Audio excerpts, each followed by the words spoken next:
Oi, gente. Olá, bom dia. Hoje é sexta-feira, último dia. Então, hoje a tia preparou uma aula rápida de história, que eu sei que eu acabo me empolgando muito em história, fazendo aulas grandes, mas hoje a aula é bem rapidinha. A gente já está terminando esse conteúdo da Primeira República, esse momento aí da história do Brasil, e no livro o autor está chamando aí a atenção para algumas revoltas que aconteceram nesse período, né? Eu só queria contextualizar o porquê que essas revoltas aconteceram. A gente já viu aí que esse período da Primeira República é um período que vem logo após a abolição, ao fim da escravidão, e ele é um período que se inicia trazendo para as pessoas, principalmente as mais pobres e os ex-escravizados, é, tem uma esperança. As pessoas iniciam esse momento aí da história com uma esperança de que a vida iria mudar, de que seria democrático, de que tudo seria melhor do que o que era no Império.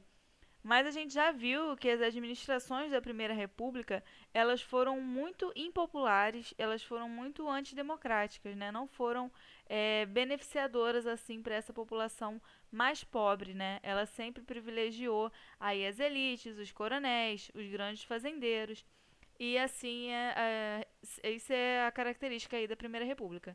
Então, com esse contexto, onde muita gente estava insatisfeita, isso gerou muitas revoltas, gerou muitas brigas, muitos embates do governo com a população. Tá? E aí a gente está falando de um período no final de 1800 e 1904, 1910, alguns outros momentos aí, até 1930. Então, nesse período, quando a gente fala de revoltas, embates, a gente não está falando de como a gente tem hoje, por exemplo, né? Se a população está insatisfeita com alguma coisa do governo, a gente faz protesto e é isso, né? O governo aceita porque dentro de uma democracia nós temos direito a protestar. Mas nesse momento da história aí, na Primeira República, essa democracia ela não era tão aplicada. Então, quando a população ela se revolta, né, e ela faz algum tipo de protesto, ela é muito reprimida pelo governo. Tá? A atuação policial ela é muito violenta nesse momento. Então, quando a gente fala em guerra, em revolta, a gente está falando em briga armada, em morte, tá? É um negócio bastante violento. Então, assim, as insatisfações da população nesse momento era porque com a República os impostos eles aumentaram expressivamente de valor, as pessoas estavam tendo que pagar muitos impostos, a qualidade de vida das pessoas era muito precária, porque eu já falei isso na outra aula.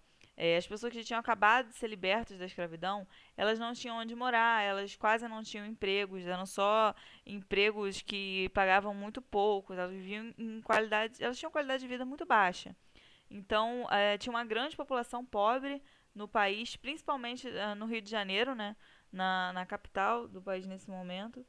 Então, era comum que as pessoas fossem se revoltar com esse tipo de coisa em algum momento, tá? Então, o livro ele está trazendo aí diversas dessas revoltas, né? Tem várias, está falando sobre várias revoltas. Eu vou dar ênfase aqui apenas a três, porque acho que é muita informação pra gente, enfim, não se embolar. Então, vou dar ênfase a três. A Guerra de Canudos é a primeira, acontece na Bahia. A revolta da vacina e a revolta da chibata que acontecem aqui no Rio de Janeiro. Então achei importante porque o nosso estado então quis dar ênfase a essas e também porque são uma das mais importantes, tá bom? Então vou começar falando um pouquinho de Canudos. Guerra de Canudos. Vou ler o slide, tá? Aconteceu no sertão da Bahia, região pobre e muito afetada pelo aumento de impostos. Exército brasileiro contra os habitantes de um arraial chamado Belo Monte. Revolta liderada por Antônio Conselheiro, um líder religioso local. Então, em Canudos, o que aconteceu? No sertão da Bahia, era uma região muito pobre. Sertão é uma região muito quente, com temperaturas muito baixas, é um local muito seco, né? Portanto, nesse momento a gente viu na outra aula que o Brasil ele tinha uma produção muito rural. O Brasil exportava açúcar, exportava café. A maior economia do Brasil nesse momento era a exportação rural. E nessa região aí, por ser uma região muito quente, muito seca, não tinha como produzir é, esse tipo de coisa. Então era era um local difícil de renda, difícil de mover a economia. Então, é um local muito pobre, tá? Então, as pessoas começaram a se revoltar por conta desse aumento de impostos aí dentro da República, tá? E esse grupo, ele foi liderado por esse Antônio Conselheiro. Ele era um líder religioso. Então, essa revolta, ela tem um viés político e ela tem um viés religioso, tá? Então, ocorre uma guerra, essa revolta dura aí um ano, né? Ocorrem diversos embates. O Exército Nacional ele é enviado para o sertão da Bahia 3 vezes. Só na quarta vez ele consegue acabar com essa revolta, né? Foi uma guerra bastante sangrenta, bastante pessoas morreram. E foi difícil, né? Porque tiveram que ir 4 vezes até dar por fim essa revolta de Canudos, tá? Próximo. Revolta da vacina. 1904 aconteceu no Rio de Janeiro. Insatisfação da população por conta da violência do processo de sanitarização da capital. Naquele momento, o Rio de Janeiro passava por uma campanha de vacinação forçada da população contra a varíola. Gente, nesse momento no Rio de Janeiro, a cidade do Rio de Janeiro estava passando por uma modernização, tá? Estava acontecendo nesse momento, por exemplo, estavam alargando as vias, as estradas. Para isso, muita casa foi destruída, muitos cortiços foram derrubados. O que eram cortiços? Cortiços eram como se fosse um- muito longe de um condomíniozinho. Eram casas que as pessoas. Era uma casa colada, o tal do puxadinho. Uma casa muito colada da outra, as pessoas viviam amontoadas, viviam várias pessoas na mesma casa. E o cortiço ele era habitado geralmente por ex-escravizados, tá? Que eram locais baratos e as pessoas viviam muito amontoadas. Então, com essas obras acontecendo ali na região do centro da cidade, esse alargamento de ruas, muitas construções foram derrubadas e as pessoas foram expulsas. Aí, em 1904, começa o surgimento mesmo das favelas no Rio de Janeiro, tá? Que é quando essa população pobre que morava ali nessas casas mais baratinhas do centro da cidade tem sua casa demolida, suas coisas são todas jogadas na rua. Elas ficam sem nada mesmo, e elas acabam construindo ali nos morros, tá?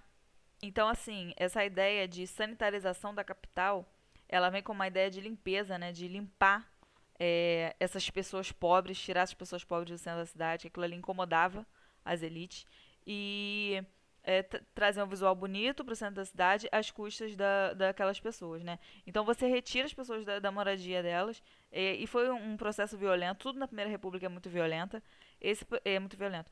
Esse processo, ele tira, ele entra na casa das pessoas, ele tira os móveis, joga na rua, demole aquela casa, e a pessoa que se vire. E nesse mesmo momento que isso tudo está acontecendo, o governo ele lança um projeto de vacinação contra a varíola, que era uma doença é uma doença muito grave, né? Não era, é uma doença muito grave. Então ele lança uma campanha de vacinação e o alvo principal são essas pessoas mais pobres que viviam muito amontoadas em condições precárias ali de saúde. Só que assim, o governo ele não anuncia isso de forma clara.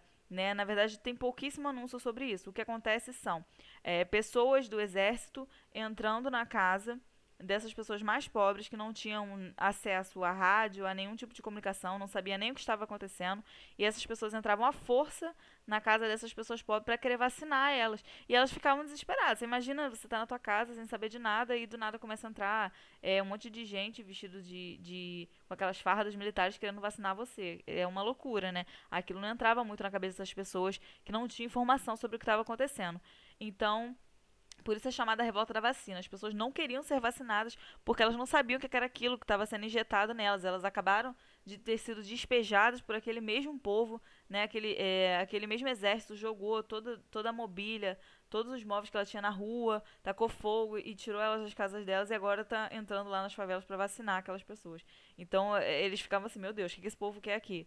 Então foi uma loucura aí por parte da população por conta da falta de informação. Elas não sabiam que aquela vacina faria bem a elas, tá? Revolta da Chibata. Aconteceu no Rio de Janeiro, em 1910. Teve como estopim a insatisfação dos marinheiros negros contra os castigos físicos que eram sujeitos na corporação. Semana passada a tia falou um pouco sobre esse mundo aí pós abolição, né? Onde muitos escravizados continuaram, né, na fazenda dos seus antigos donos, né? E continuaram sofrendo aí como se ainda fossem escravizados. Esses marinheiros, A Marinha ela era uma instituição muito racista ainda nesse momento. Então, os marinheiros negros, eles só ocupavam cargos baixos, né, da Marinha. Eles nunca estavam lá no topo, nunca mandavam em nada. Eles ocupavam os cargos mais baixos. E eles eram. Eles sofriam.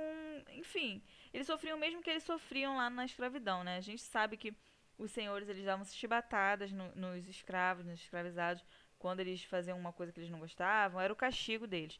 E era isso que acontecia ainda na marinha com os marinheiros negros. Só que não existia mais escravidão, então aquilo não era mais para existir, existia uma democracia. Então isso era totalmente desumano, não que não tenha sido na escravidão, a escravidão foi desumana, desumanizou tanto quem batia, tanto quem apanhava, mas naquele momento ali já não era mais permitido por lei ter esse tipo de atitude. E ainda assim, esses marinheiros das patentes mais altas e brancos continuavam castigando os marinheiros negros. Então, isso assim, os próprios marinheiros ali da corporação, os marinheiros negros, eles se uniram e fizeram uma revolta ali, que ficou conhecida como a Revolta da Chibata, justamente por não aceitarem mais esse castigo nos chibatados, que era uma coisa da escravidão, e aquilo já não era mais permitido há um bom tempo no país. Gente, é isso. Falei, tentei falar o mais rápido e mais breve possível. A história é longa, não tem jeito. A gente tenta não falar todos os detalhes, mas tenho medo de pular alguma coisa importante. Então, vai ficar em 12 minutos aí o vídeo. Mas quis frisar essas três que eu acho extremamente importantes, tá? Revolta da Vacina, Revolta da Chibata no Rio de Janeiro e Guerra de Canudos na Bahia, tá? Essas revoltas elas acontecem bastante nessas capitais. Bahia tinha sido a primeira capital do Brasil. Rio de Janeiro foi a segunda capital. Rio de Janeiro é extremamente importante na Primeira e na Segunda República, vocês vão ver. Nós estamos sempre no centro das discussões políticas, nós estamos no centro dos embates. Sempre a população do Rio de Janeiro, principalmente a população negra no Rio de Janeiro, sempre sofreu muito por conta desse resquício da escravidão. Então eu acho muito importante a gente falar dessas revoltas, tá? Tanto a revolta da vacina quanto a revolta da chibata, elas elas englobam principalmente a população negra da cidade, tá bom? Então é isso, gente. A aula de hoje que eu tentei ser rápida. Beijinhos, bom final de semana e assistam as aulas de história e geografia, por favor. Ah, cadê o mouse?